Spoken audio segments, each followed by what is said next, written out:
Assalamualaikum warahmatullahi wabarakatuh. Perkenalkan, saya Nabila Putri Arfani dengan NIM 23515585PN 18396 dari Statistika Pertanian kelas B.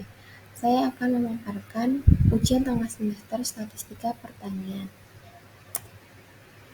Soal yang pertama yaitu buatlah satu contoh rancangan penelitian di bidang pertanian yang berbeda dari yang telah dibahas di kelas dan bukan contoh dari buku referensi.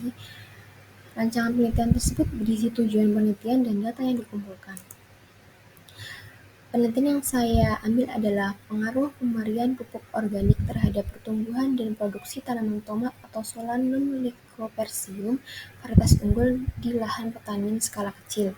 Tujuannya yaitu untuk menganalisis dampak pemberian pupuk organik terhadap pertumbuhan tanaman tomat serta produksi buahnya, dengan fokus pada varietas unggul untuk meningkatkan produktivitas lahan pertanian skala kecil selama 90 hari.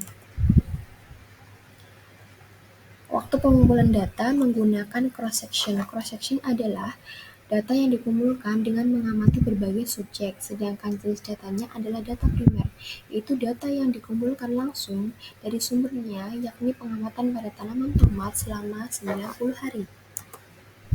Kemudian data yang didapat adalah yang pertama, data tinggi tanaman, yang kedua, data jumlah dan berat buah per tanaman serta jumlah cabang per tanaman, data yang ketiga data diameter batang, dan data yang keempat adalah data kualitas warna mencakup warna, ukuran, dan kepadatan daging. Kemudian soal nomor 2. Setiap bulan, seorang pengusaha membeli 5.000 bibit anggrek dari store A dan store B. Sebanyak 2.000 bibit dibeli dari store A, sedangkan 3.000 bibit berasal dari store B. Dari pengalaman sebelumnya, diketahui bahwa rata-rata sebanyak 500 bibit dari store A tidak tumbuh dan sebanyak 2.700 bibit dari store B tumbuh dengan baik. Kemudian, soalnya adalah buatlah tabel kontingensi dari kasus di atas dengan format berikut. Dapat kita tahu bahwa total anggrek yang dibeli oleh pengusaha adalah 5.000 bibit. Kemudian, diketahui bahwa sebanyak 500 bibit dari store A tidak tumbuh dengan baik, maka kita letakkan di kategori bibit tidak tumbuh pada store A yaitu 500, dan sebanyak 2.700 bibit dari store B tumbuh dengan baik kita letakkan pada kategori bibit tumbuh dengan baik store B sebanyak 2.700. Kemudian kita mendapatkan nilai bahwa bibit A tumbuh dengan baik menggunakan nilai total dikurangi nilai tidak tumbuh dengan baik yaitu 2.000 dikurangi 500 didapatkan hasil 1.500. Kemudian bibit B yang tidak tumbuh dengan baik didapatkan dari total dikurangi kategori bibit tumbuh dengan baik yaitu 3.000 dikurangi 2.700 mendapatkan hasil 300. Kemudian total tumbuh dengan baik store A dan store B didapatkan nilai 1.500 ditambah 2.700 yaitu 4.200.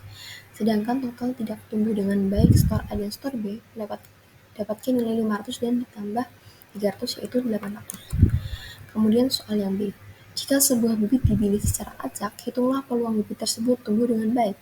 Rumusnya kita menggunakan yaitu total kategori bibit yang tumbuh dengan baik dibagi total semua bibit, yaitu P atau bibit tumbuh dengan baik itu sama dengan 4.200 dibagi 5.000 yaitu 0,84 atau 84%. Kemudian soal yang C. Jika sebuah bibit dari store B diambil secara acak, berapakah peluang bibit tersebut tidak tumbuh? Kita menggunakan rumus yaitu total bibit tidak tumbuh dibagi total bibit store B, yaitu P atau bibit tidak tumbuh sama dengan 300 dibagi 3.000 mendapatkan hasil 0,1 atau 1%. Kemudian yang D, jika diketahui sebuah bibit tidak tumbuh, berapakah peluang bibit tersebut berasal dari store A?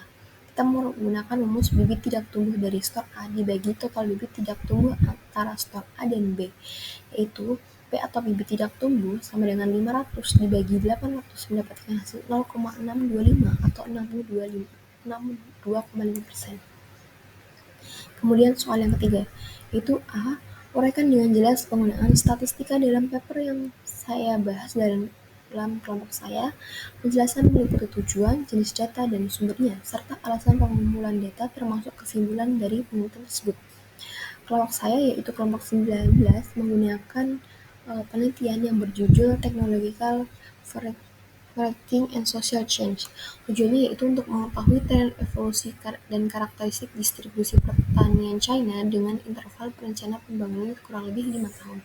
Kemudian mengidentifikasi perbedaan regional dan faktor-faktor yang mempengaruhi hilangnya efisiensi pertanian China.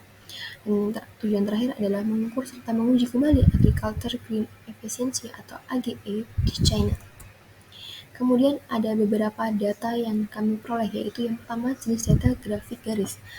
Itu adalah data pengumpulan berupa garis horizontal dan vertikal yang menghubungkan titik-titik kuantitas suatu data. Sumber data yang digunakan adalah data sekunder atau pengumpulan data yang diperoleh secara tidak langsung. Alasan pengumpulan data adalah untuk mengukur dan menganalisis tingkat perkembangan Agriculture Green Efficiency atau AGE di negara Tiongkok dari tahun 2006 sampai tahun 2019 untuk menunjukkan peningkatan yang stabil secara umum dengan nilai rata-rata yang bervariasi antara satu provinsi dengan provinsi lain. Kemudian yang kedua adalah data spasial. Data spasial adalah data yang memiliki referensi ruang kebumian antara satu provinsi dengan provinsi lainnya. Sumber datanya adalah data sekunder atau pengumpulan data yang diperoleh secara tidak langsung.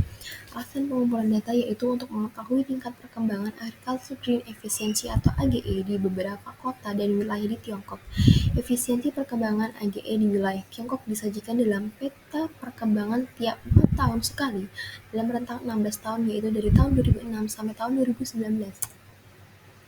Kesimpulan yang dapat kami simpulkan dari penelitian tersebut adalah: pertama, secara umum tren AGE di Tiongkok mengalami peningkatan secara kontinu sejak tahun 2006 sampai tahun 2019 dengan nilai rata-rata secara nasional yaitu 0,48 untuk daerah Shanxi, Gansu, Anhui, dan Ningxia yang terletak di wilayah barat dan tengah dan memiliki nilai rata-rata AGE lebih rendah yaitu 0,3.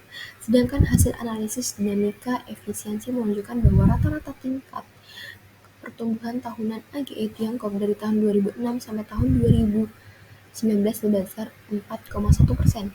Kemudian, perbedaan regional dalam redundansi input pertanian semakin melebar. Dan yang terakhir, untuk meningkatkan karakteristik efisiensi hijau dalam pertanian, Tiongkok dapat memperbaiki kebijakan mulai dari inovasi dan promosi teknologi pertanian. Kemudian yang terakhir adalah tuliskan peningkatan pengetahuan dan keterampilan saya setelah mempelajari materi statistika pertanian sampai UTS saat ini. Materi statistika pertanian ini membantu saya dalam memahami bagaimana penggunaan statistika dalam penelitian maupun pengamatan dari bidang pertanian maupun di luar bidang pertanian.